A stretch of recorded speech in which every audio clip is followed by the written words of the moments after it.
Hello, everybody, and welcome to the Unbelievable Nerds podcast. Thanks very much for you being here today. We're going to get straight into it and let you know what we're talking about, and that is The Last of Us. It is just finished this week. We are reviewing season 1. Some are looking a lot more enthusiastic than others. Some quizzically stroking their beards, and we'll get into who's with me today. If you don't know who I am, I'm Grimmy, and I'll be hosting this little shindig that we're having today. And with me, I've got the bearded one, that is Mulch. How are you doing, Mulch, whilst you're stroking your beard inquisitively there? Shindig, I like the word. Yeah. Shindig. I'm good. I am a bit gutted that it's ended, to be fair, but I'm not doing too bad. Yeah, I think we're all feeling like that, and having to wait possibly a year and a half for the next one could be a bit of a killer, but hey ho, it is what it is. And the other person we've got with us, last but certainly by no means least, below me if you're watching the video, or certainly not below me in terms of height or whatever, is Bragster. How are you doing, sir? I'm good. I gotta get the catchphrase in. I am really looking forward to this because for a little bit of context, we have actually we communicate with each other quite often, and we have gone out of our way not to talk about this with each other at all. So we've made sure of that just so we can cover it here. Because we want it to sort of be a fresh chat between us all, and we genuinely don't know what each of us thoughts are because we've tried not to talk about it so much for weeks. Yeah, we've literally kept away from it. Yeah. I think a big part of it is the fact that Mulch was playing catch up a couple of weeks, and so we've just been we don't want to even talk about it to not even risk spoilers or anything like that. So and with that being said, the sort of first 5-10 minutes of this will be a no spoilers section, so we're not going to talk about spoilers. So on the visual podcast, you'll see the no spoilers on there going below. And as soon as we go to spoilers, I'll give everyone the heads up. So if you haven't finished the series, you can go finish it and then come back, and then obviously you'll get our thoughts. And obviously we'd love to hear your thoughts in the comments as well, as to what you thought about the season as a whole and specific things. I'm sure we'll cross on this podcast as well. So with that being said, I'll start with you, Mulch, seeing as you looked very deep in thought with your beard stroking. What did you think of The Last of Us Series 1 as a whole? It's terrible. Oh, that's good. No, I'm joking. I'm joking. I just paused. For a split second. You held that for way too long. Yeah, pause for dramatic effect. He's good in a game of poker, is our Mulch. No, it is absolutely brilliant.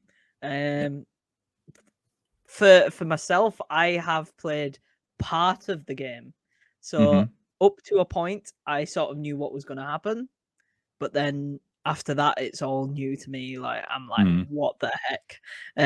So for me, it's half and half. So obviously, but I think it's brilliant.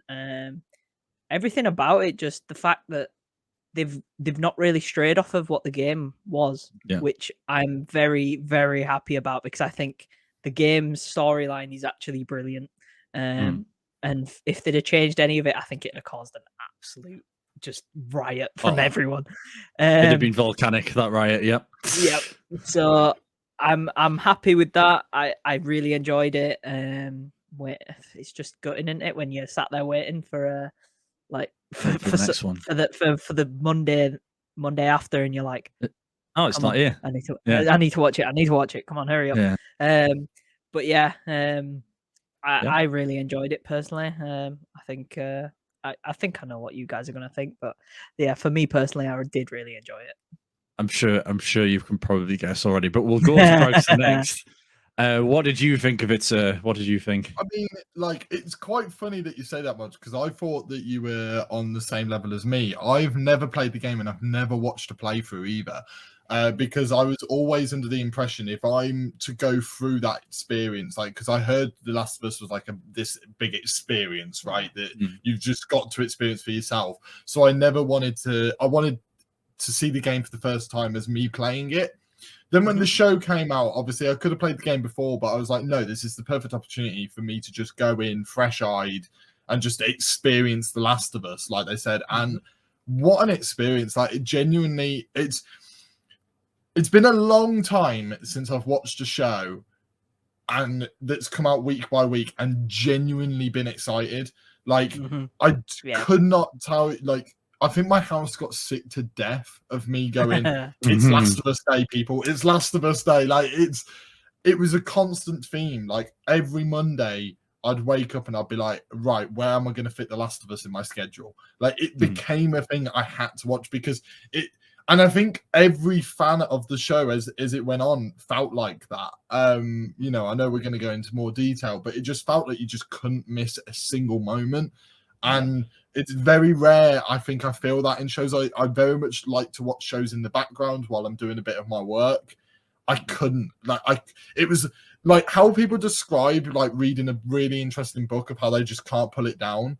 I couldn't like take my eyes off of the show. It was visually stunning. It was just everything about it really took me on this like entire journey. And like it's that I might not be able to mention for the rest of the pod, so I want to just throw it in here. It increased in viewers every week into like the entire time. It never stopped. Like even on that final week was the most viewers they had live than like the entire time. And it's like, and it's become like the biggest HBO show in like Europe and the UK as well. It like overtook like House of the Dragon, like Game of Thrones, which has a massive array of like fans to it, and obviously the spin-off shows. I saw it all over my Twitter. I don't really watch Game of Thrones, not really that interested in it. But I know how big that franchise is. I know how many people love it. And the fact that it beat that on something that, quite frankly, could have flopped. We've seen so many game adaptations flop before. I think we're probably going to bring up the Uncharted fingers to what you shouldn't do with an adaptation and why this one really, really aced it. But yeah, like, it was just an experience. Like, it really was incredible. What did you think, Grimmy? Well, it's funny you two were in totally different phases of having played the game or not played the game, because I'm at the other end of the spectrum where I have played the game. I can't say I played it recently. I've obviously played part 2 quite recently because that came out like a couple of years, or coming up to a couple of years ago now. But having played the game and knowing what was coming and thinking, are they going to stick to this? Are they going to do things a certain way? I was really interested to see how they approach it, and it's like Mulch said, they stuck the landing with everything. They somehow got pretty much. I don't really remember a lot of it. If I'm forgetting anything, I don't really remember them missing a lot out, because I think they added quite a bit of background to certain parts of the game, of the bits I can remember anyway.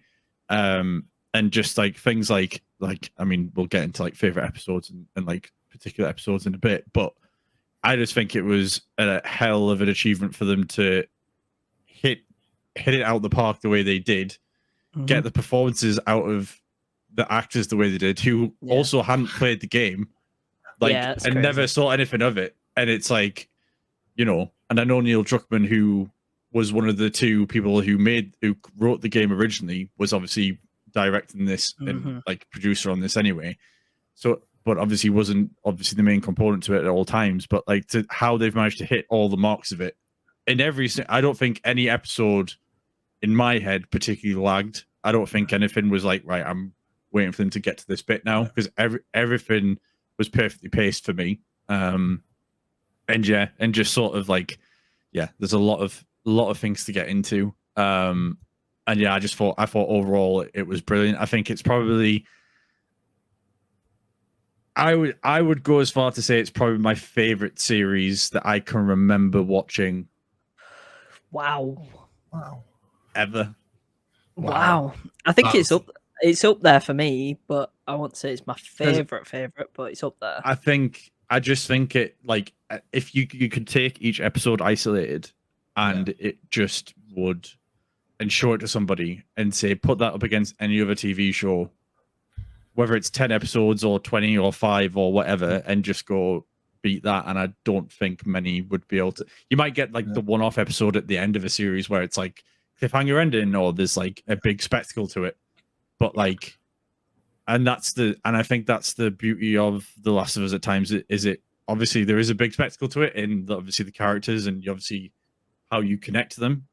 But I don't like the ending of it, which we'll get into. Isn't this like there's a huge bomb about to go off, and the world's going to end, and this, that, and the other? It's literally like it's that connection to the story, which we'll get into. So yeah, for me, that's my overall evaluation of it. So I think this is probably a good time, around the 10-minute mark, to be like, right, spoiler territory. Yeah, spoiler territory. It won't be long as the before banner says on the bottom of the screen, spoilers are ahead. So if you are listening from this point, I hope to God you've watched the whole series. Yeah. Because if you haven't, I don't unless know you want us to tell, unless you want us to tell you, we can spoil it for you. If you want to hang around and get spoiled, it's up to you. But don't say we didn't warn you. We gave you plenty of warning. From now on, there will be spoilers, whether you like it or not. So yeah. So first things first. I think the best place to start, because I think it's the first thing we all talked about before we started recording, was the ending of it. Obviously, we know the journey is all about getting Ellie to a certain point. Joel's got a transporter. They go through a million different things to get to that point. Go from hell and back. And hell and back, safe to say. And then obviously they get to the hospital, they get to the fireflies, they do everything they need to do. Joel wakes up and it goes from there. And basically Joel turns into God mode Joel or John Wick. Or John Wick Joel, or fully Terminator. Just like wipes them out, and like there is no way this is happening on my watch. So yeah, I'll start with you, Bragster, this time. Like, what did you think of the overall ending of it, and like, how did you feel about certain characters like Joel and obviously his decision and things like that, and how the overall episode of it itself? It's weird because I haven't played the games, but being a nerd, I knew what the ending was. I knew it's one of the most talked about endings in video game history, I think, genuinely, because of that big decision. Joel's decision to save Ellie rather than saving anyone else. You know, and it all comes from the one moment I think really puts into perspective why Joel made that decision is when he talks about him going to commit suicide, right? And he talks about that and says, you know, that he missed and he always wondered why, you know, why did he flinch? And that, you know, and Ellie talks about the fact that, you know, time heals your wounds. And he's like, no, like basically you did. Without saying you did, he said you did. And you could see it on Ellie's face, like how much like that was a big moment between the two of them. And that was, I think, the confirmation that it very much was a father-daughter relationship. At that point, it like that was the ceiling point of that. And then they have this really loving moment where, like, after what happened in episode 8, was it? Episode 8? Yeah. What happened at the end of that episode, and that horrific episode, which I think we'll probably talk about in more detail in a minute. But you can tell that Ellie's really affected by that, and like how he's helping her. And then they're talking about it, that he's really getting her to like laugh and smile again. And then they get attacked by the fireflies. Joel wakes up and finds out that obviously she's basically going to have to die because the cordyceps are in her brain. Cordyceps, by the way, great addition. Really liked that. Really clever way of adapting it to TV, and adapting like the game to TV and making it work. I think, yeah, it made complete sense. And like, it was one of those heart-wrenching moments where you're sitting there going, you'd probably do the same thing. And that's like, I mean, that's what makes it more heartbreaking, is the fact that you can see Joel the entire time he's being like ushered away. Yeah, like I love the moment where he stops right before they take him down the stairs just to check what floor he's on. And I think that is such a clever little moment where you're sitting there watching it and you're going, he's just checked what floor he's on. He's coming back, you know, he's gonna base it. And as you said, the John Wick murder spree. And something like that will probably go over and over again in episodes and episodes of this podcast is music is a big thing for me. I love music. I think music, it makes or breaks shows and movies. It's one of the things that really, for me, makes me put in that feels. They slowing down the tune, like the Last of Us tune, and like their entire that like central theme that The Last of Us is known for, them slowing that down to such a creepy level where it makes Joel actually feel like a villain. And that's, I think, what really hits home is the fact that they made Joel feel like a villain and they weren't scared to do that. I think a lot of shows would be scared to make their main character and the main protagonist appear like a villain, but they did it. They were like, we're not going to hold back here. And then that entire scene, the only thing that I think annoyed me, but I know it, I'm pretty sure it's what happens in the games, and it's the only thing that kind of annoys me, mainly because I think her character's wasted. Marlene getting killed right at the end is such a waste of the character to a point. I think that Marlene is like, I found her character really interesting, like the Ellie's birth and her playing that a little bit. I would have loved to have maybe seen a bit more about Marlene's backstory or known a bit more about Marlene before that death, because I think you could have made that really heartbreaking. I know it's heartbreaking anyway, but I think you really could have wrapped like reeled up this big tension of like, no, not Marlene. Whereas at the end, you kind of, everyone knew Joel would do it. And it was like, and his reasons of, you're just going to chase her, like you're going to just try and find her. Like, it wasn't that his hatred for Marlene, it was the fact that she wouldn't stop chasing Ellie, so he's got to get rid of her, is like such a Joel thing to think about. And then the ultimate moment. I know I'm running through all the moments, but I think just describing them so you guys can just talk about what you thought about all of them. But that ultimate moment at the end, where Ellie knows he's lying and asks him one final time, are you telling the truth? And he goes, I promise.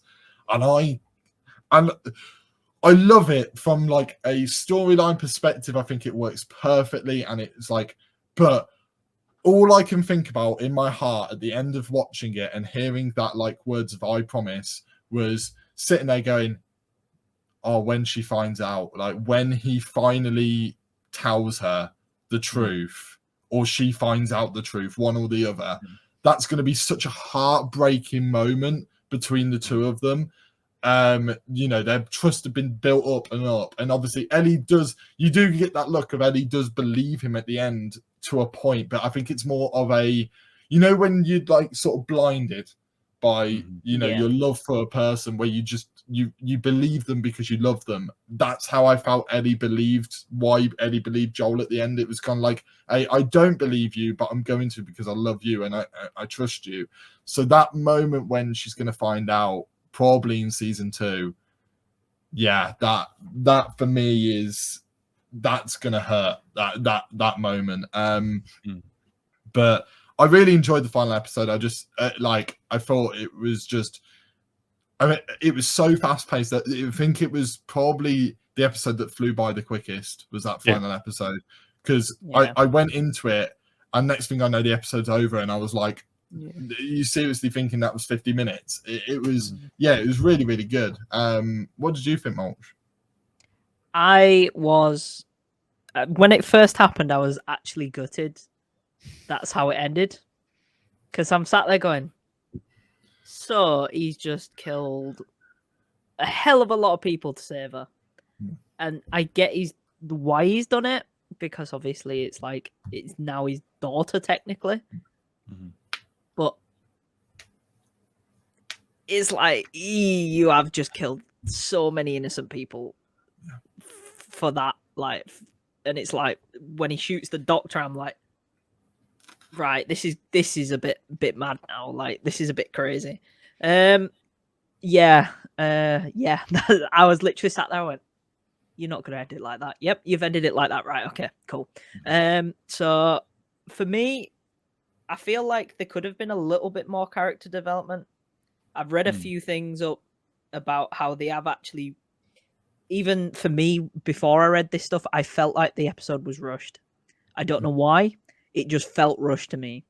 I still liked it. Like, don't get me wrong. I mean, the giraffe bit, great. Like, that's so cool. It's so cool. That in the when you play, if you ever play the game, when that giraffe bit comes up, it's generally one of the best moments in the game, but also I think in just general gaming, like the recent gaming history, because it's like it's just a total like break from everything that's happened.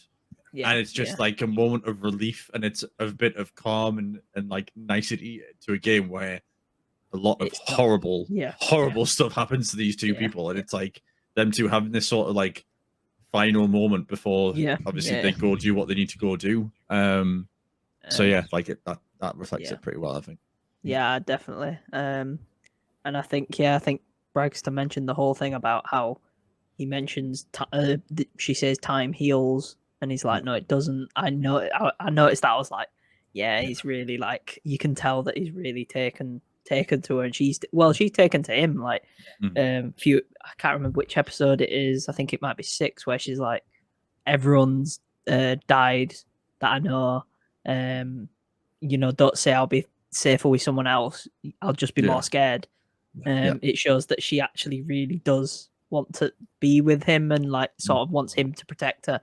And I think the ending for me, I've said it, but now that I think about it more, and I've read things and I've sort of looked it up and looked into it deeper, really, it technically is the most human thing he's done the whole time, because it shows that he couldn't save his own daughter, so he's trying to save his basically his adopted daughter, technically, right? So he's really pushing to make sure she's safe. But him lying about the whole, there's loads of people like you, they're not even looking for it anymore. That they found loads of people that are exactly like you, and I'm like, she knows. She turns over when they're in the car, and she turns over. She knows that he's lying. But the thing for me is, and it might happen in part 2, like the whole thing of what would she decide? That's what I was thinking in my head. I'm thinking, what would she actually say if they said, we can save the world, but you've got to die? I think she'd say yes, but I'm not sure, because at the end of the day, it should be her choice, right? She should have decided. They shouldn't have just knocked her out and gone, yep, that's it. Yeah, literally. Yeah. Basically, Marlene killed a mom, and now she's like, don't tell me about feelings. I've shot a mom, and now I'm basically killing the daughter as well. And I'm like, Jesus Christ, you are. Yep. But Marlene was on for saving the world. Yeah. So it's like, she's also like a good character. Like, technically, she is a good character. She is for good. Yeah. But it's just like, what do you do? Like, in my head, I'm like, because when she first said about, and he's like, but the quadriceps is in the brain. And I'm like, they're going to kill her. They're actually going to kill her. Like, Joel, you have to do something. Like, you actually have to save her. And then I'm thinking, but he's going to kill loads of people. And then I'm watching it thinking, I said to save her, but not do this. So yeah, I think it is a good episode. I feel it wasn't, in my opinion, it felt rushed. I don't know if it was, and whatever. I feel like it could have had a little bit more to it and a bit more development. But all in all, I think it was a good episode, and it ends on a cliffhanger, which then pushes it on to the next one. And we've got to wait 1.5 years for it. Luckily, the thing is, right, I watch House of the Dragon. So I'm going to have House of the Dragon and Last of Us next year. So I'm going to be pretty good. Happy. But I've still got to wait 1 year for that. So yeah. But that's my take on the ending. No, that's pretty fair. I think I agree with most of, well, pretty much everything you've said. I think the thing for me is, having played it and having gone through it, in terms of actually playing as Joel and then watching him do it, it was a very weird experience, because I knew it was coming, but there's still a part of me which is like, should he? But then it was like it's like that bit Bragster was talking about where when he stops, it's like, right, you've got to, you can't just walk away from this, like not after everything you've been through. And it's like it's funny because my partner Lauren, she's seen me play the second one, so knows what happened in the second, but didn't know what happened at the end of the first, and hasn't seen the first. So when he's walking down the stairs in the TV series, she's like, "Come on, Joel, like gotta go get her." Like she's not even thinking about the wider repercussions of everything. She's just thinking, "You've got to go get her." And I'll admit, when I was playing the game, I was like we can't not go get her. Like there's no way we don't do this. And there was one particular bit where I was like, where it just flashed back to the game for me, and it's when he's at the end of the corridor and he's looking down the corridor at the door with like the light on the panel, and it's like it was just like took me straight back, because it was exactly panel for panel exactly what it was like in the game.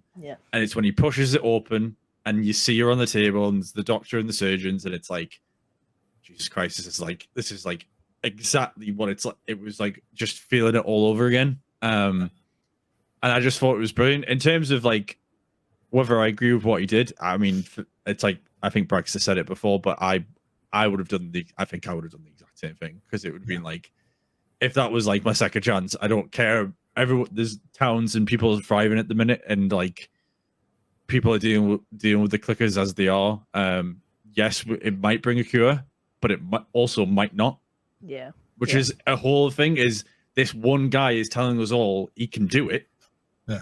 But how do we know it's going to work? They don't have these massive facilities. I mean, I've had almost 10 years to think about this, so this is why it's as in depth for a response to thinking about it. But I think in terms of, from what I remember of the game ending and like of the actual ending of the TV series, I don't think they're too dissimilar.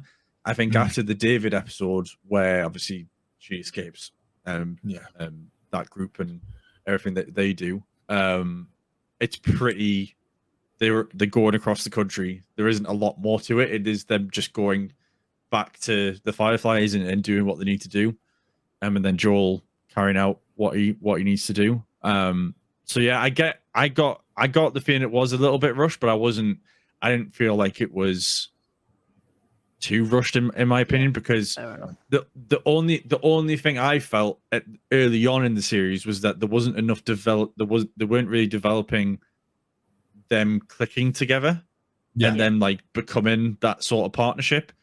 But with, I think from about 5 onwards, it really started to go up a couple of years, and then I was like, right, we've hit that now. I think that's why, like, looking back at it, because I was thinking a similar thing, was like, you know, their relationship, I know how strong that is, because again, I roughly knew what the ending was. So I was like, okay, so their relationship has got to be the strongest thing possible to do such a, to put it frankly, quite an inhumane thing, of like murdering a bunch of people. But like, and then it just didn't really develop. And then it clicked in my head when the series finished, and I looked back, and you know, as you do, you reflect on it like we are now. It clicked in my head that, like, whereas the game had those moments where you would just be walking down, obviously they'd have their dialogues or whatever, you know, that they can't really do in the show, because that would be quite boring, you know, it really would, you know. There's a lot of things have actually changed from the games.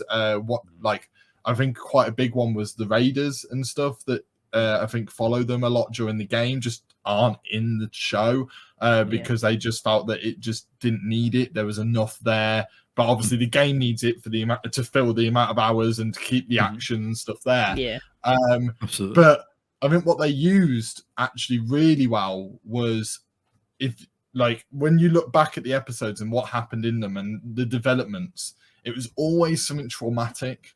Every single time. Like the big one, I think, is when like Ellie shoots the the raider to save Joel. I think that's the one. I think that's the first moment where I went, okay, they really like, this is like a big moment. And then it really felt like episode after episode you had a moment like that between the two, where one would save one or the other would save the other, and there'd be this big moment, and it was almost like what the showrunners did was use their reliance on one another as their way of developing together, rather than all of their just like their natural relationship together, like strengthening. Like you had the odd moment, like you know, when they're laying in bed and like she gives him the pun from the book and stuff like that. Like moments like that were really nice, and I think the fact that they were so scarce in the show, maybe compared to the games, I think made every single moment like that feel bigger. Like that giraffe moment again, you know, it felt so much bigger because we'd not had any moment like that between the two of them. So it really, really felt big. And I think, you know, only keeping those moments sparse really helped. But while talking about the book as well, like while we're on the topic of the ending too, is the one thing I noticed immediately was they didn't take a backpack. And that was like, that was something I noticed immediately. I went, he never picked up her backpack, which means like all of her sort of personal belongings, all the thing that kind of made her her, you know, the no puns included or something like that, the book name I can't really remember. You know, it's everything that made Ellie was left in that facility. Like, and I think it's such a subtle way of kind of putting that across, is the fact that, you know, that backpack became a big thing. You know, the backpack, I'm pretty sure, I can't remember the kid's name, but the kid that turned, I think it's his backpack. Sam. Yeah, Sam. Like, I think it's his that she ends up having post that death. Yeah. You know, she's got the book, which is related to obviously her best friend that she then had to kill. You know, because she didn't turn and her best friend did. You know, knife. You know, the knife, all of these little things that like were left in that facility, everything that kind of made Ellie was left there. And I think that was quite a subtle thing to do, but I know that's probably come from the games as well, but it's credit to them because that's quite a subtle way of being like, kind of Ellie's stuff has kind of been left a little bit behind. Yep. I am not saying anything in regards to certain bits that you're talking about, because there's, you know, what happens things that happen in 2, and like there's things that Mulch has mentioned, and I'm like, well, and stuff that Bragster mentions, and I'm like, and I'm just like, the one thing I will say is to anybody that hasn't played the second game, if you're not going to play the second game and you're waiting for the TV series, do not ever look at anything for part 2. Just keep away from it, because there will be huge things that will get revealed that I don't want you to get spoiled. Keep away from them. One last thing about the ending before we move on, because there's a couple of things obviously I wanted to talk about. The other thing I always thought about, and I still think about to this day, is what if the shoe was on the other foot, and instead of it being Ellie, true, that's on the table, what if it was Joel? And I think we got that answer a little bit when obviously everything happens with David and the, well, I just call them the cannibals. David and the cannibals, as if it's some sort of like Sunday tea time show. As like a band, some rock and roll band. The cannibals are headlining coming to a theater near you. So yeah, like you know, I always think we got that answer a little bit when he's obviously needing stitching up. He needs some antibiotics. He needs something to keep him alive. And she goes through everything like that to do that, and keeps herself going. And obviously, Joel obviously recovers and gets her, and everything's relatively okay. I mean, despite everything she had to go through. But I always did think, like, if the shoe was on the other foot, like, what would happen? And I don't think that there's never that question posed at any point. But it is always something that always interests me. And if I ever bumped into Neil Druckmann, I would definitely ask that question. That would be one of the first things I would ask, is like, what do you think of this so-called scenario would happen? But like all these, I personally think she would do the same without even thinking about it. I think she would do the same, or try to anyway. But all these things that were like you're wondering about and things like that, I can say part 2 does cover a lot of ground. Things you are talking about and things you aren't talking about, but it is stuff that you think gets left unanswered is there for a reason. So yeah, and it is very interesting with part 2, like what happens and what gets said and things like that. So yeah, like and for that reason is why I'm so excited for part 2, because if they ace it like they've done this first series, it could end up being like the one. I mean, obviously, I think it's a given there's going to be a part 3 at some point in terms of the actual games themselves. They've already started talking about it being in the pipeline somewhere down the line. It could be 5-10 years away, but it is in the pipeline. But if they nail it like they've nailed this first season, like my God, we could be in for something special. And the other thing as well, with speaking of the next season, as you said, not only will it be special, but they've already confirmed that game 2, like part 2, Last of Us Part 2, the game, is going to be split. And two seasons. It's going to be multiple seasons. How many seasons they said they won't reveal? I probably think it'll be 2. It'll be 2. Personally. Have you played the second game, Bragster? I haven't played the second game, but I know certain things that happen, which I'm happy to talk to you about afterwards. But I don't want to spoil it for Mulch. No, we're not going to spoil it. We're not going to spoil it. But it's like if not because of things that happen, but how the game plays, it makes sense if it is 2, because I think that's how they would work it. But that's all I'll say on that. If you've played it, you know what I'm talking about. If you haven't played it, then you don't know what I'm talking about. No, I do not. And the other thing with season 2 as well, and etc., is like, I think every fan of The Last of Us cannot wait for one character and one character alone. We all want Abby, right? We like that's, I think, the big thing is everyone's calling out for Abby. Mulch has no idea who Abby is. But we've given you a name. And you'll find out soon enough. You'll find out in about 18 months' time, probably. But I think like there are hints at possibly. There are like rumors that Abby's already been in season 1 and we just don't know it yet, which has been going around. And there's little snippet clips like shown of like, oh, is this Abby? Is this Abby? And then so I think I'm excited to see, because I think that Abby was in season 1. I genuinely believe that, and I think that sort of finding that out is going to be really cool moment. But as you said, if they ace it.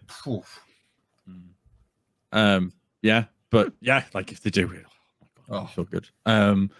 But moving on from that and potentially going into too much of part 2, because I am wary that Mulch hasn't seen anything. I don't know anything. I hope to God that stays the same for the next 18 months. Okay. Because it will, when you see it, if it plays out as it has with the first series, it's gonna just be, it'll be one of those moments in like TV history, I think. But anyway, moving on from that, in terms of the actual series itself, I think we'll get a bit more into that, because obviously we talked a lot about the ending and our overall thoughts of the series as a whole. Do you have a particular episode or a couple of episodes that you would say rank above everything else? Yes. Like, we'll start with Mulch this time, because I know I'll start with Bragster on the ending. So Mulch, like, what would you say your favorite moments or favorite episodes were? My favorite episode is, I think it's called Endure and Survive. The one with Henry and Sam. That is my favorite episode by a long way, because I'm watching it thinking, this is nuts. Like I think episode, it's either 4 or 5, the one that I'm on about. But it's either 4 or 5 is the one where I actually stopped playing the game, so I didn't actually know what was going to happen.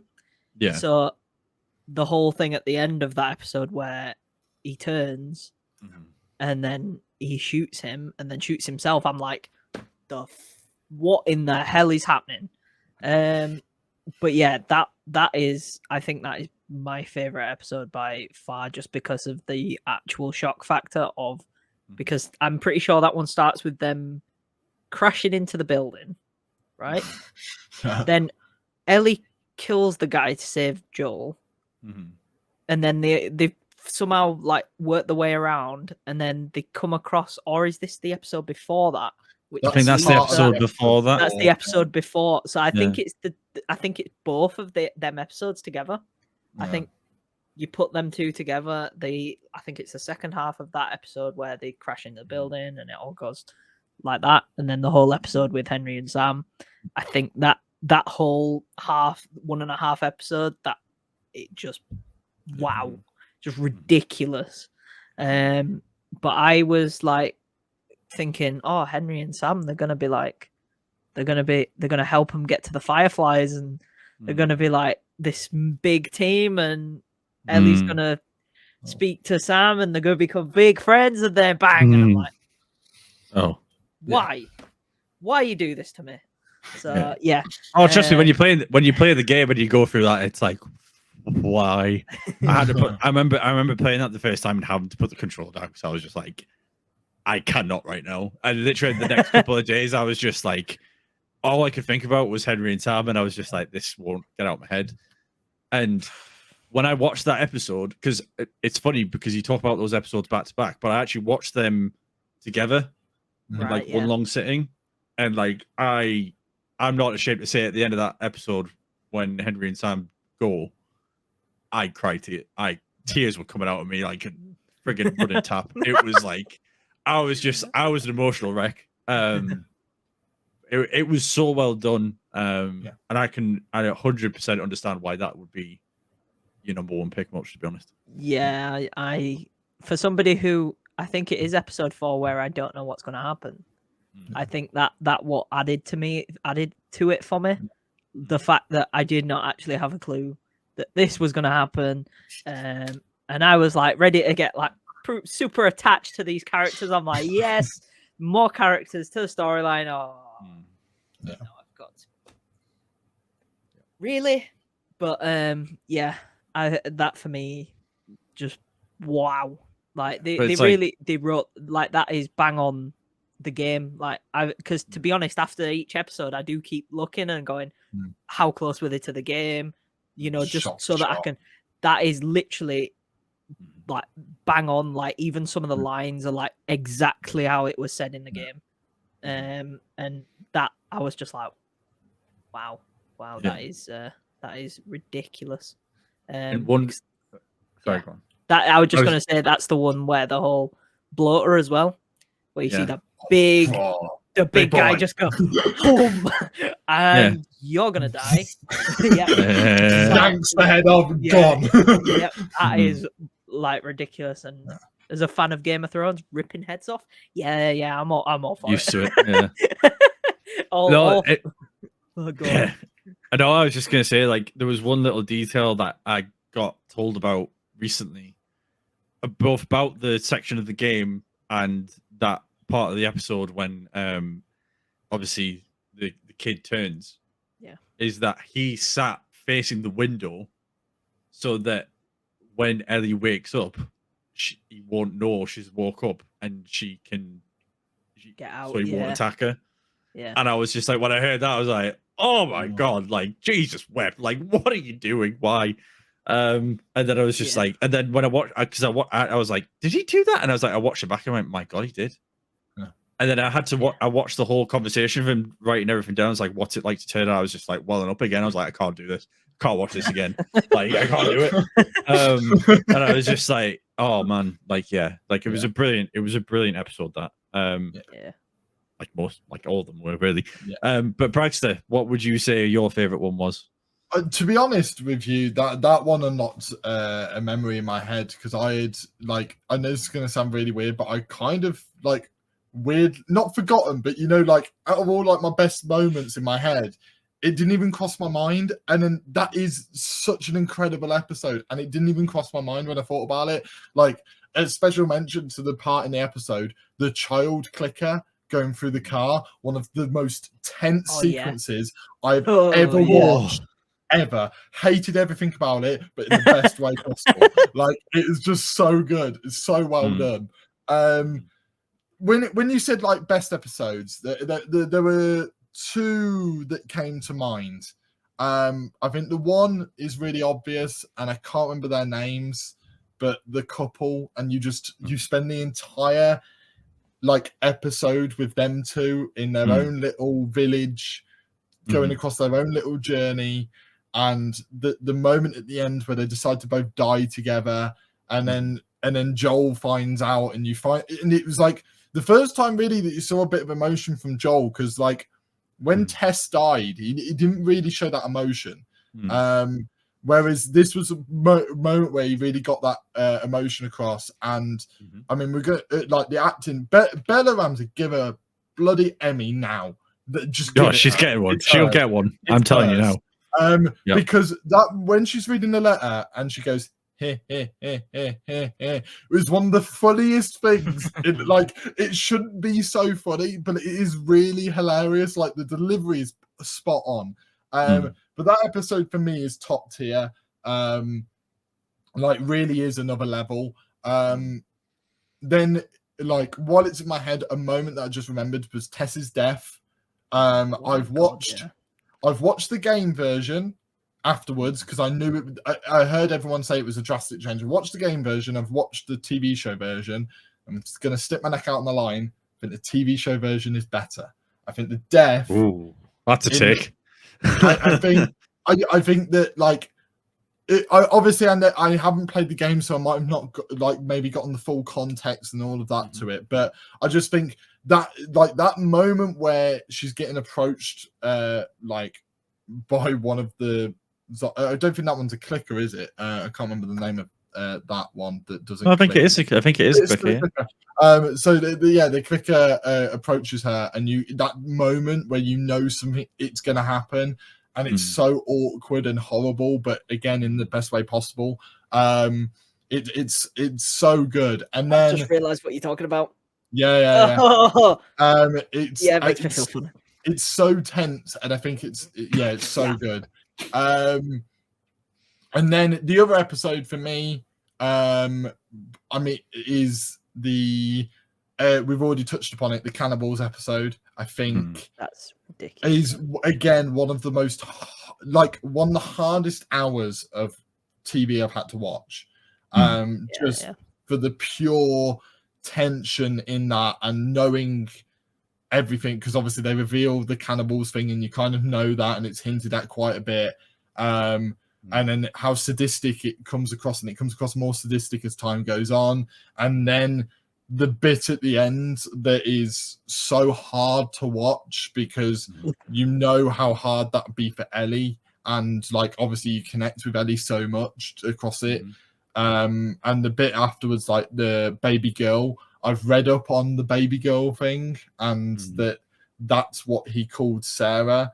If I remember, and that reading up on that made that moment hurt so much more. Like the emotion in that.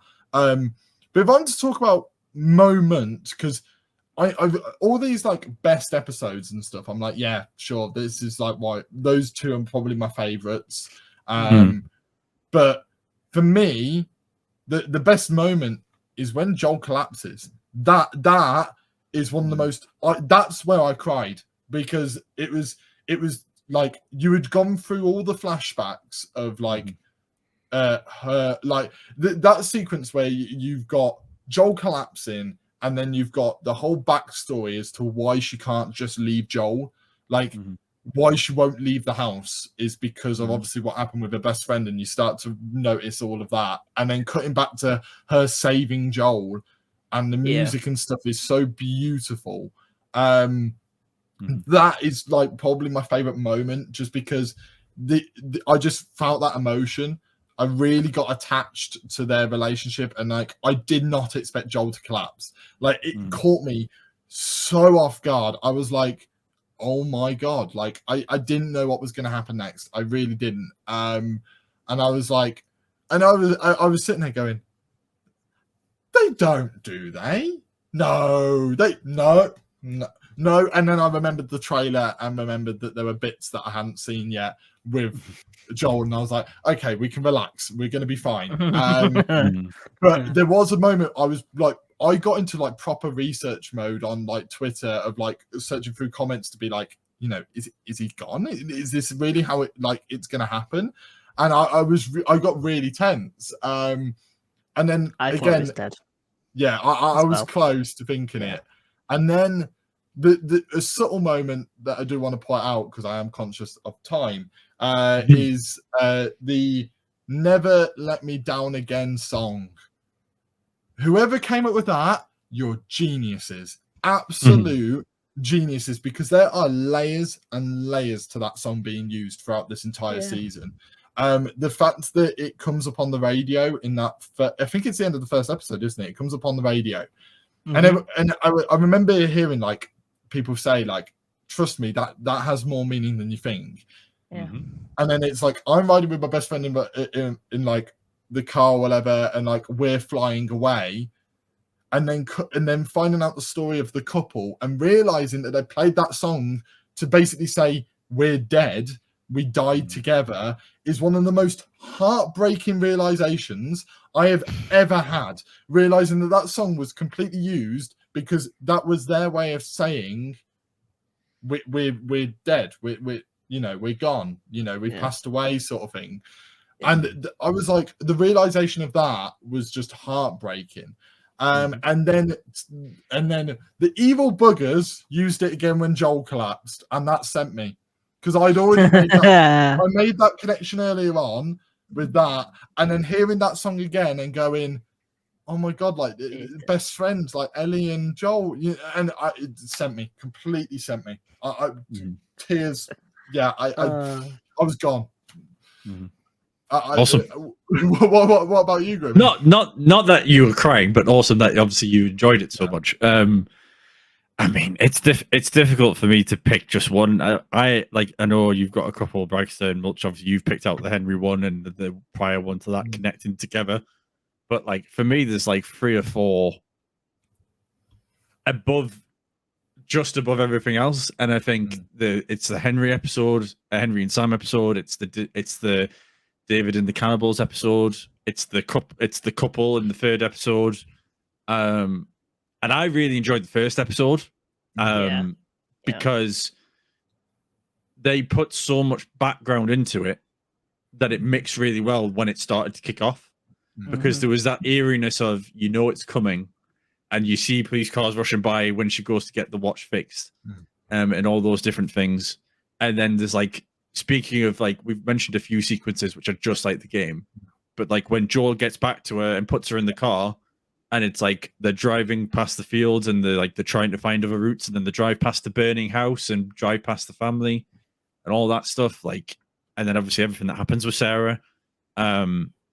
Just like, I think if I was to pick an episode, it would probably be the couple episode, shortly followed by the Henry and Sam and the Cannibal episode, because I just think those 3 in particular were so good from start to finish that you couldn't possibly put them below anything else.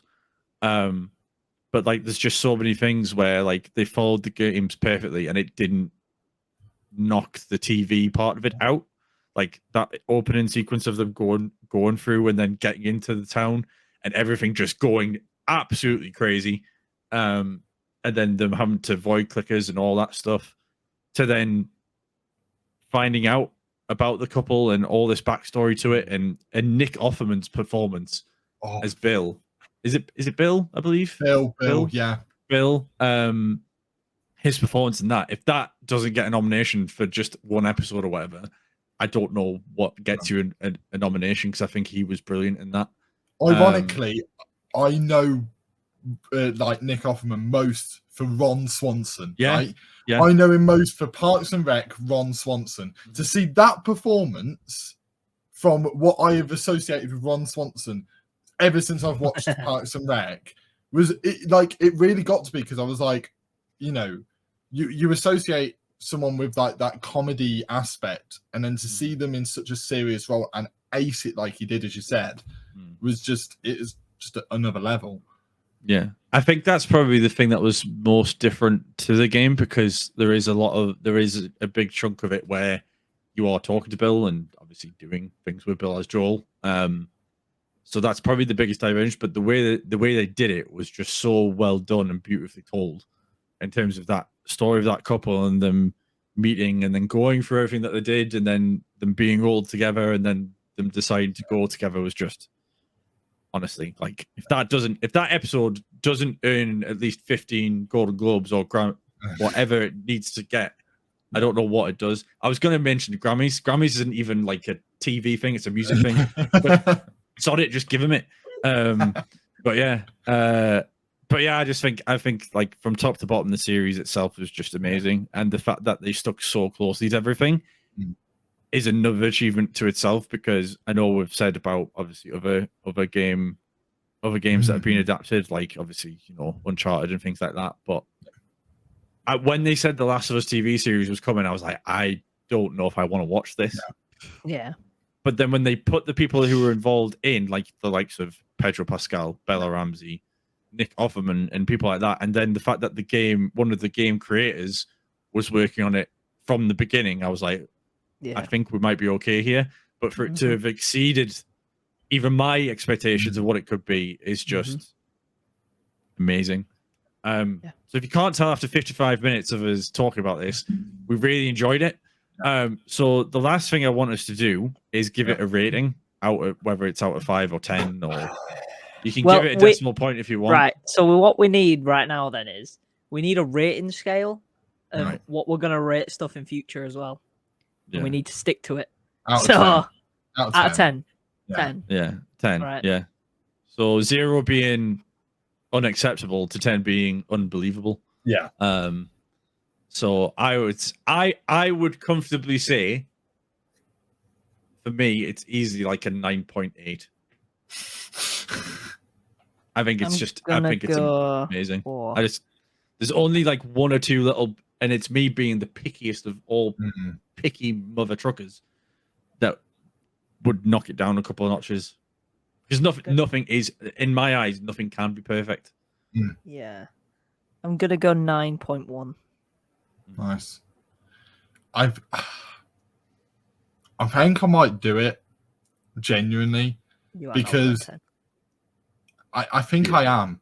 I think I am going 10 because it's been a long time. Like I am massive. Like one of the big things that you two obviously know about me, and anyone that's seen me do anything else knows, I'm a massive TV and movie nerd. I'm non-stop, like, got something on or really. No. Yeah, literally. But I've always got something on. I've pretty much ransacked Netflix to another level. Like I've even gone through like the depths of it to like find some absolute hidden gems that are on there, by the way.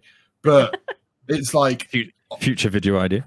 Yeah, literally. I've gone through so much, and I genuinely don't believe and if I have felt like this, it's been a very long time since I've sat down and looked forward to every single episode. Without hesitation, every Monday, it would make it onto on my phone, right? I make a list that I need to do every day. It made it onto the list. That's how good this show was. It made it onto my to-do list. Like that's the level that this show really went to. And I'm surprised I didn't get more emotional watching the show than I did, but I think that's more because you are in a constant state of an emotional wreck. From the moment you start watching episode 1 to the moment you finish, you are an emotional wreck from start to finish. This is what this show does. And I think that's probably why I didn't cry more, because it didn't make me go happy and then immediately sad. I was consistently thinking, oh no, constantly on the edge of my seat, or like really upset at something that's just happened. So for me, I can't believe I'm starting off doing any of these by doing this, but it's a 10. Unbelievable. Wow. Unbelievable. Podcast. Hey.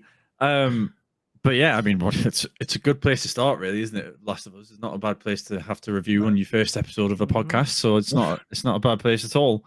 All I'm gonna say as a sign off to talking about Last of Us is that Last of Us 2 and the points it hits and the things it goes through and shows you, I think will only strengthen season 1.